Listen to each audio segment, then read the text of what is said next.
Assalamualaikum warahmatullahi wabarakatuh. Alhamdulillah kita bisa mengadakan kuliah online perdana untuk mata kuliah aspek hukum dalam ekonomi. Ya, saya mulai dari apa itu hukum dan apa itu ekonomi. Hukum, jadi sebenarnya hukum ada banyak terjemahan, silakan saudara menerjemahkan tentang apa itu pengertian dari hukum. Ada mendefinisikan hukum itu adalah seperangkat peraturan tertulis tidak tertulis yang mengikat kepada setiap manusia. Ada yang menerjemahkan hukum itu perintah dan larangan. Ya, itu John Austin. Ada menerjemahkan, ada banyak terjemahannya. Saya sendiri menerjemahkan hukum itu adalah seperangkat norma yang mengatur tingkah laku masyarakat. Jadi tingkah laku masyarakat itu diatur oleh hukum. Hukum sebagai pengatur perilaku manusia. Mulai manusia itu bahkan dalam kandungan sampai nanti meninggal dunia, itu diatur oleh yang namanya hukum. Kalau dalam tradisi Jawa itu ada namanya mapati, ada mitoni ya ketika dalam kandungan. Lahir nanti itu ada namanya puputan, ada namanya selapanan. Ini norma hukum. Dan itu mengikat setiap warga negara. Kalau kita tidak melakukan apa yang ada dalam norma itu, tentu akan dapat sanksi. Ya tentunya karena ini adalah hukum itu tidak tertulis, sanksi adat. Ya minimal dalam tanda kutip dirasani tonggone ya. Kira-kira begitulah kira-kira ya. Jadi ketika lahir manusia harus ada yang namanya akte kelahiran. Nanti dalam kehidupan itu manusia itu harus bagaimana mencari harta kekayaan, itu diatur oleh hukum semuanya. Namanya hukum tentang harta kekayaan. Ada nanti ketika sudah memperoleh harta sekian banyak dengan aturan-aturan, ya kan? Kemudian nanti ketika meninggal dunia ada aturan lagi.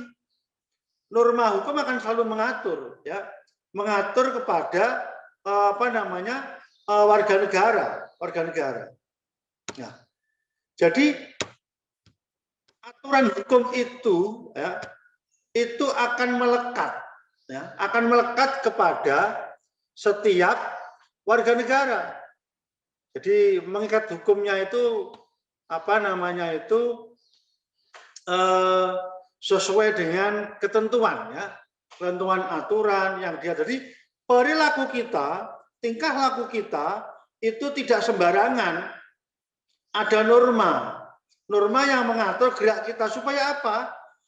Perjalanan kehidupan kita itu tidak melanggar norma yang diatur oleh sebuah masyarakat tertentu.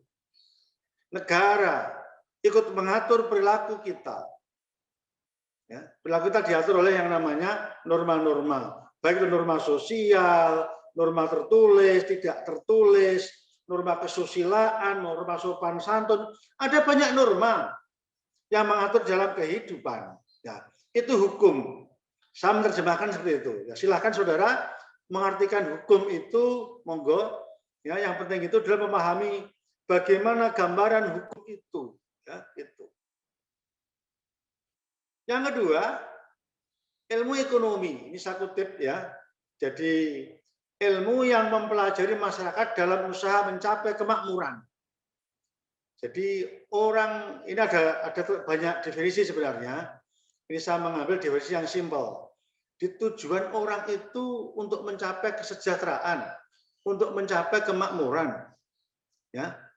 Di negara Indonesia, welfare state, negara kesejahteraan sama. Negara itu mencampuri urusan masyarakat dalam rangka apa? Untuk mencapai kesejahteraan. Nah.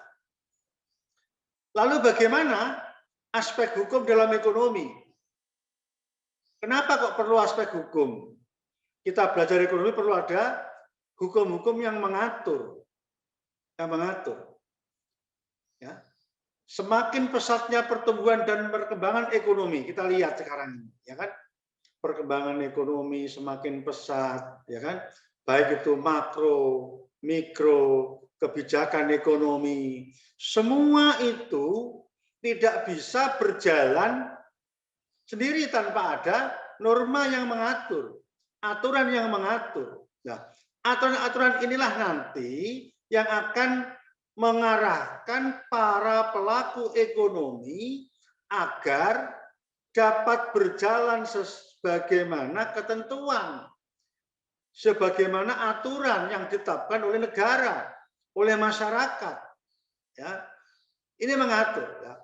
Sehingga hukum dalam ekonomi akan berfungsi untuk mengatur dan membatasi kegiatan ekonomi dengan harapan pembangunan perekonomian tidak mengabaikan hak dan kepentingan masyarakat. Jadi kalau dalam teori hukum itu kan hukum itu mengatur perilaku, ya kan, supaya orang itu mengikuti ketentuan yang ada. Nah, kalau kita perilaku sudah diatur oleh hukum, maka kita akan mengikuti itu, ya. Jadi kalau dalam hukum itu ada namanya external authority. Jadi perilaku orang itu kan ada dua hal. Namanya faktor internal authority, yang kedua external authority. Kekuatan dari dalam dan kekuatan dari luar.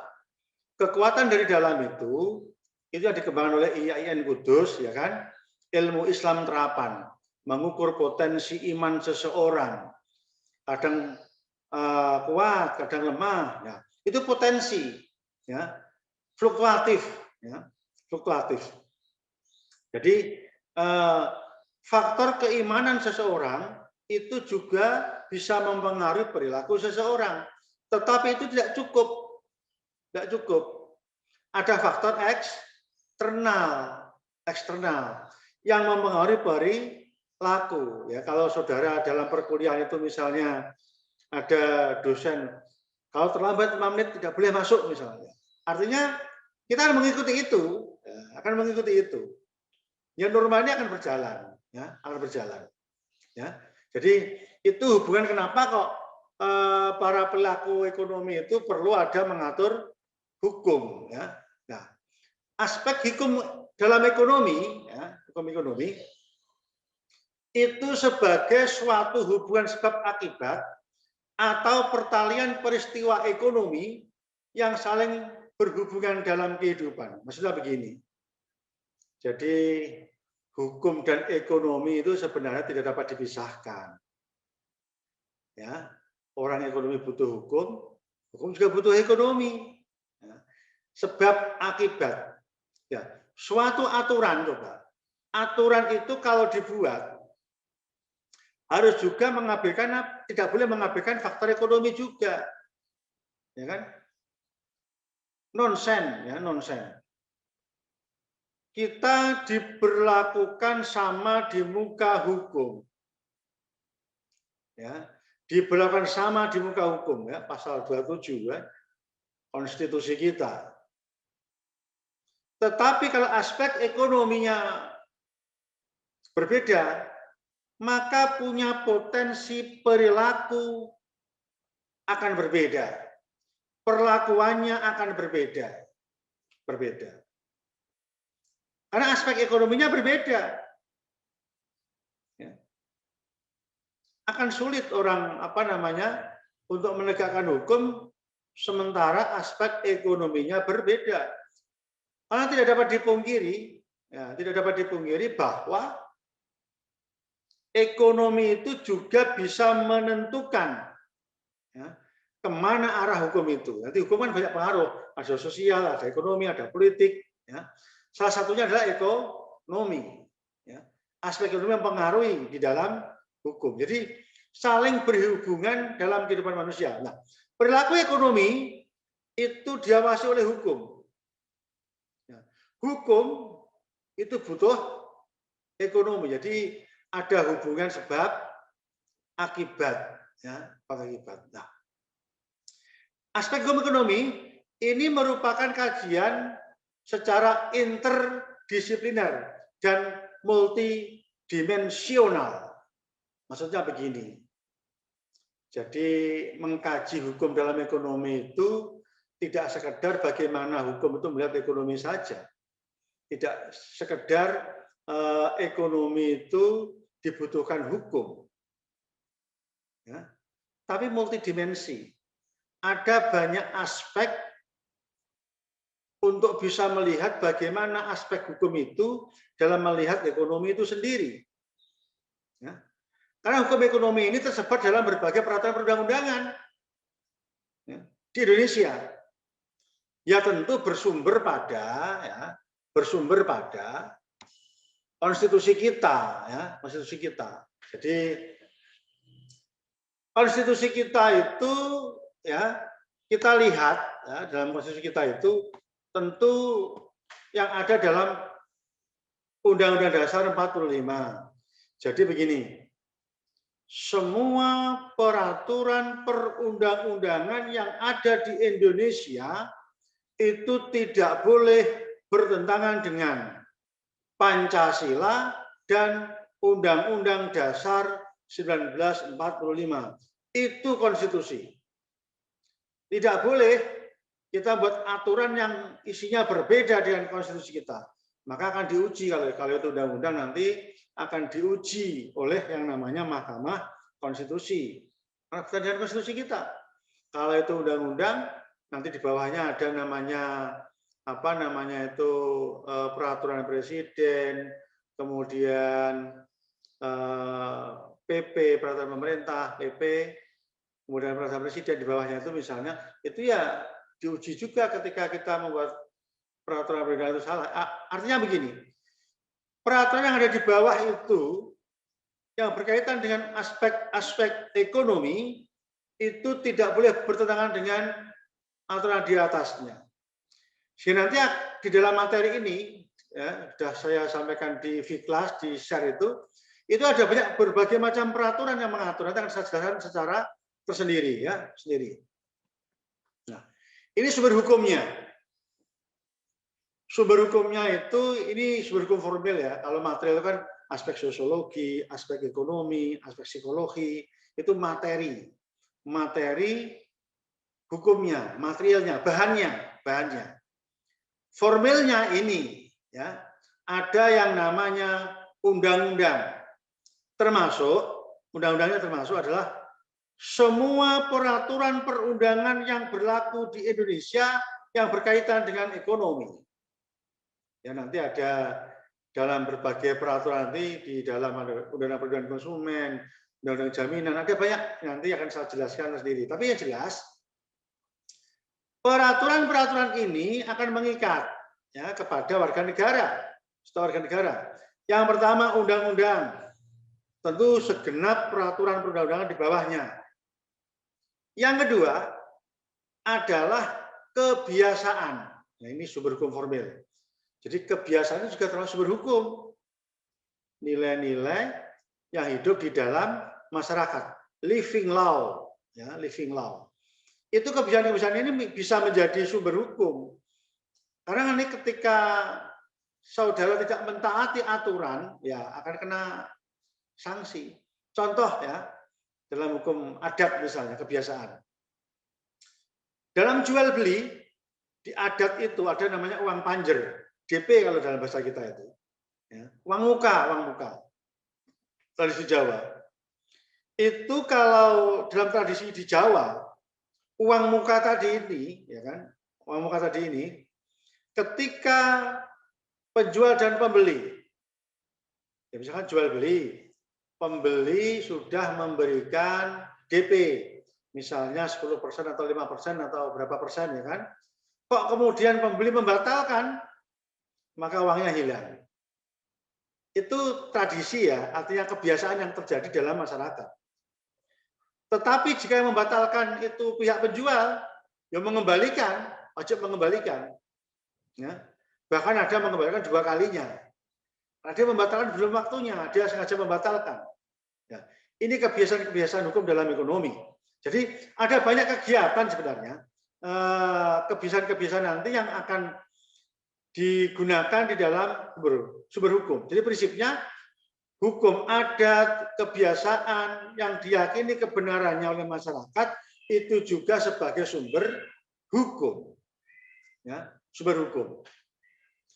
Jadi maka tadi saya jelaskan di awal, yang saya maksud dengan hukum itu tertulis tidak tertulis, norma, ya norma. Ini juga begitu. Jadi meskipun hukum itu tidak tertulis, tetapi wajib ditaati oleh masyarakat. Kebiasaan-kebiasaan yang selama ini terjadi. Ya. Yang ketiga namanya jurisprudensi. Jurisprudensi itu putusan pengadilan yang lebih tinggi akan diikuti oleh pengadilan di bawahnya.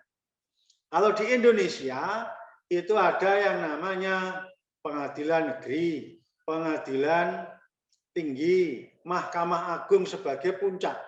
Ya. Kalau dalam peradilan niaga, ada peradilan niaga langsung ke Mahkamah Agung. Artinya apa? Putusan Mahkamah Agung itu dapat dijadikan sebagai rujukan oleh para yuris di bawahnya, oleh para hakim di bawahnya. Karena itu adalah sebagai sumber hukum. Boleh hakim itu mengikuti, misalnya perkaranya mirip, perkaranya sama, mendekati, ya kan? Ya, ini mau mengambil putusan, ada pedomannya, ada patokannya. Ya, artinya bisa menggunakan putusan yang ada di atas sebagai pedoman untuk mengambil putusan di bawahnya. Dipersilahkan. Apakah sengketa niaga, persaingan usaha, ya kan? Apapun sengketa-sengketa itu ada putusan nanti di Mahkamah Agung itu adalah sebagai peradilan tertinggi di Indonesia. Ya, tentu ada MK, teman MK kan berbeda. Nah, ini pengadilan tertinggi di Indonesia ya. Judex juris dalam istilah hukum itu. Jadi dia paling tinggi dalam sistem peradilan di Indonesia dan itu wajib diikuti atau paling tidak menjadi pedoman lah, kalau tidak wajib jadi pedoman di bawahnya. Yang keempat, sumber hukum formal kita namanya traktat. Ya, traktat itu perikatan, ya, Pacta sunt servanda. Ya, Pacta sunt servanda itu adalah sebuah asas dalam hukum perjanjian, ya, yang wajib ditaati. Jadi perjanjian antara kedua belah pihak itu sebagai undang-undang para pihak. Misalnya begini, kita ada penjual dan pembeli, kesepakatan, ya, nah itu undang-undang mereka. Di dunia internasional juga sama, traktat juga sebagai sumber hukum, diakui sebagai sumber hukum. Antar negara, perjanjian antar negara itu sebagai sumber hukum, perjanjian antara para pihak sumber hukum, yang disebut dengan traktat, ya, cara mudah untuk memahami. Jadi itu sebagai bentuk apa namanya itu perikatan, ya, perikatan. Nah, kedudukannya sama dengan undang-undang. Undang bagi siapa? Undang-undang para pihak yang mengadakan kesepakatan. Dan itu tidak dapat ditarik kembali secara sepihak, traktat itu. Misalnya penjual pembeli misalnya, yang lingkup kecil misalnya, tiba-tiba penjual membatalkan, tidak bisa begitu. Cara membatalkan itu ya harus minta persetujuan daripada pihak penjual atau pihak pembeli. Kedua belah pihak harus sepakat. Tidak bisa kita mengadakan jual beli itu, perjanjian itu kemudian dibatalkan secara sepihak. Dan nanti akan menimbulkan masalah-masalah hukum. Masalah hukum. Jadi harus ada apa namanya itu ketaatan di antara para pihak. Jadi bisa nasional, bisa internasional. Yang berikutnya namanya doktrin. Doktrin itu pendapat para ahli, ya, atau pendapat para sarjana yang dapat dijadikan sebagai pedoman atau rujukan. Kita sering dengar pendapat ahli hukum tata negara, ya, itu digunakan dalam rangka untuk melihat apakah suatu perbuatan itu melanggar administrasi negara apa tidak. Ada ahli hukum pidana, ya. Jadi nah, rujukan apakah itu berupa buku. Jadi pendapat ahli tadi itu di Indonesia sebagai sumber hukum formil. Pendapat ahli di persidangan, doktrin, ya. Kalau saya sering menjadi saksi ahli di bidang hukum perdata, jadi memang itu keahlian saya. Jadi misalnya karena kasus fidusia, ya saya sebagai ahli, saya sering diundang ke pengadilan dalam rangka ini, ya, untuk menjelaskan apa keahlian saya di bidang apa, hukum perdata, hukum ekonomi, ya, ekonomi bagian dari perdata, ya.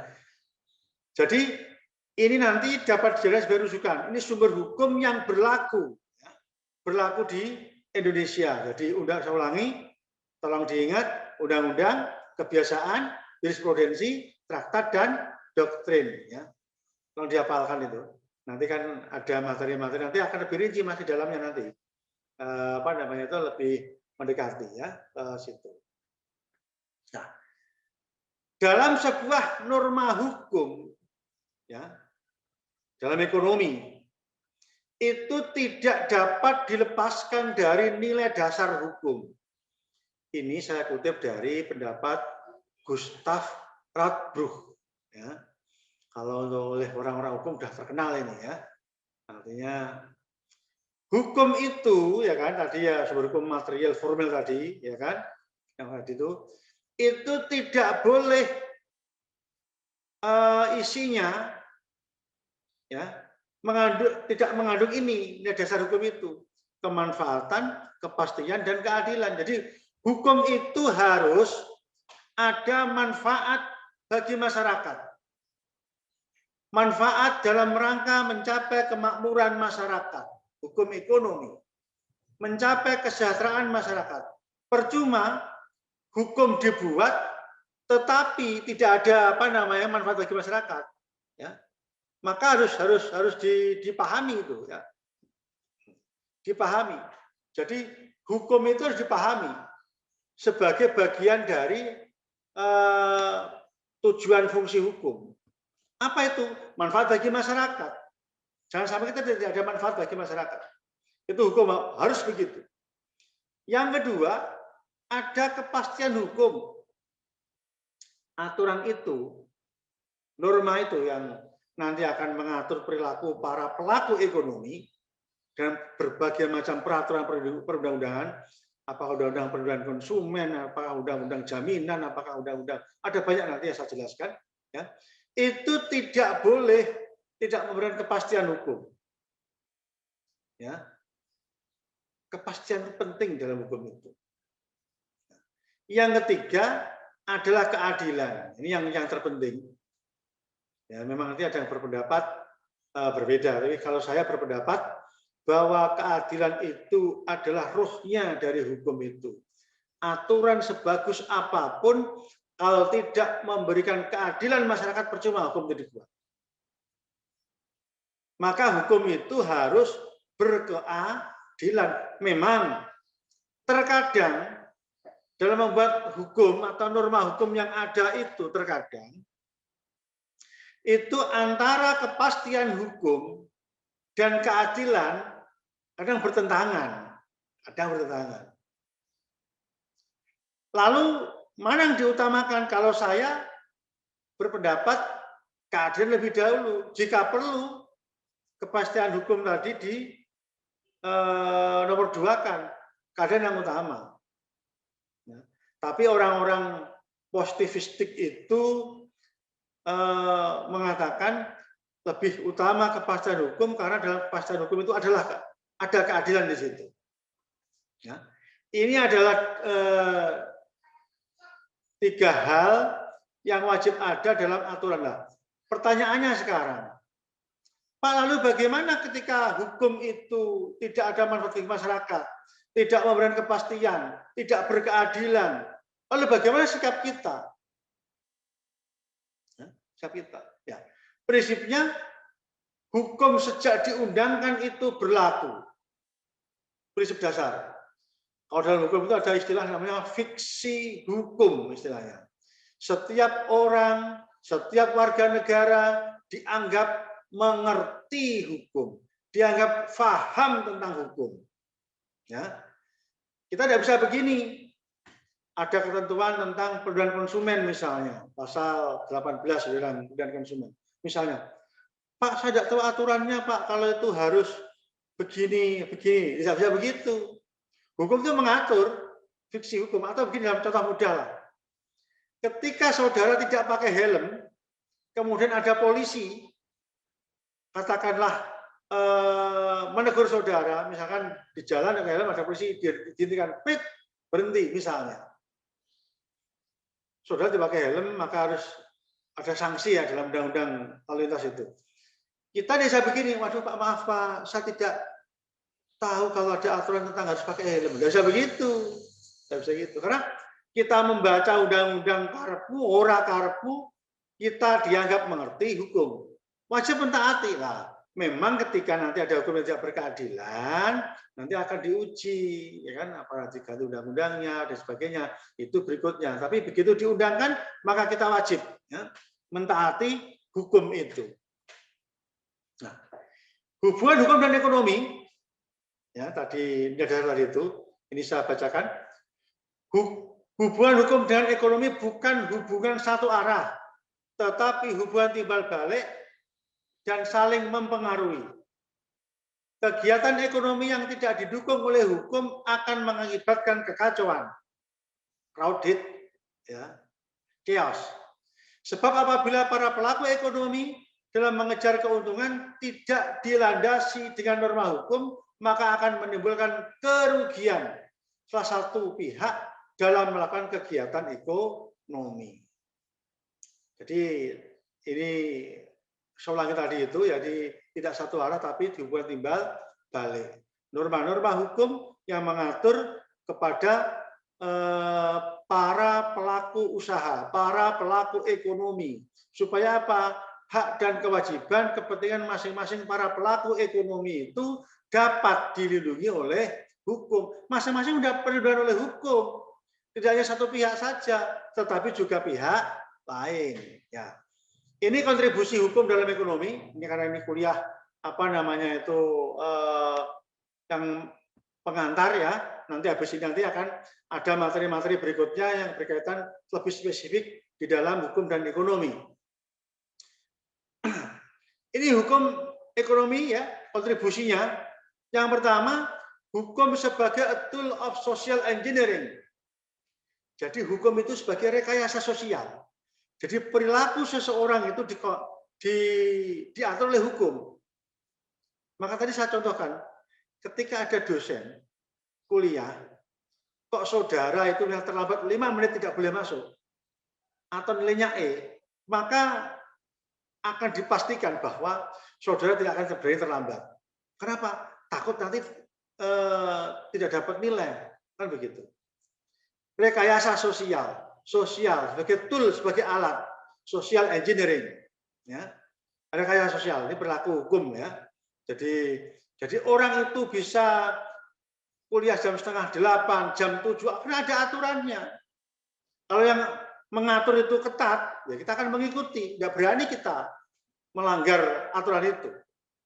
Ya. Cepat. Yang kedua, hukum sebagai tool of social control. Hukum sebagai kontrol sosial. Alat juga, tapi mengontrol masyarakat, mengontrol perilaku masyarakat. Ya. Jadi hukum itu akan sebagai alat, sebagai tool ya, dalam kontrol masyarakat. Jadi masyarakat itu diawasi oleh hukum, ada norma, ada aturan. Kalau tadi sebagai rekayasa sosial, ini sebagai kontrol sosial juga dalam hukum itu. Yang berikutnya, hukum sebagai alat kontrol pembangunan. Ya, sama, kontrol pembangunan ekonomi, pembangunan sosial, pembangunan apa, hukum sebagai alat untuk mengontrol. Perilakunya, alat ukurnya maksudnya. Dikontrol itu sebagai parameter untuk mengukur perilaku. Ya. Jadi apa kontrolnya? Oh, jelas seperti ini, kan itu kan. Kemudian yang berikutnya, hukum sebagai sarana penegak keadilan jelas ya. Jadi dalam kehidupan ekonomi pasti hukum itu dibutuhkan dalam penegak keadilan. Kemudian terakhir adalah hukum sebagai sarana pendidikan masyarakat. Ya, bagi alat untuk mendidik masyarakat apa? Sadar hukum, para pelaku ekonomi, masyarakat, semuanya. Ya, dalam rangka supaya mentaati sebagaimana aturan-aturan hukum. Ya, saya kira itu perkuliahan kita kali ini. Nanti akan kita lanjutkan dengan kuliah-kuliah berikutnya. Sekian, wallahul muwaffiq ila aqwamit thoriq. Wassalamualaikum warahmatullahi wabarakatuh.